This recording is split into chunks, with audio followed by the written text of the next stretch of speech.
দেখো বন্ধুরা, অঙ্কটিতে কি বলছে, 1 ও 2 এর মধ্যে দুটি মূলদ সংখ্যা লেখো। তাহলে 1 আর 2 এর মধ্যে রাখতে হবে, মানে 1 এর থেকে বড় নিতে হবে, আবার 2 এর থেকে ছোট নিতে হবে, এমন সংখ্যা আমাকে বের করতে হবে। তাহলে 1 এর থেকে বড় কত হতে পারে? 1.5 হতে পারে, বা 1 সমস্ত 1/3 এরকম হতে পারে।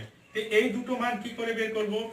1 সমস্ত 1/2 মানে কি 3/2, আর এখানে 1 সমস্ত 3 আর একে কত হয় 4, 4/3। এই সংখ্যা দুটি নিতে পারি। কেন? দেখো 3/2 কে ভাগ করলে কত হবে? 2 কে 2, 1, 1 সমস্ত 1 এর 2, এটা একটা, আর একটা 4, এটাকে ভাগ করবে 4, 3 কে 3 থাকে কত 1, 1/3। ঠিক আছে, বুঝতে পারলে?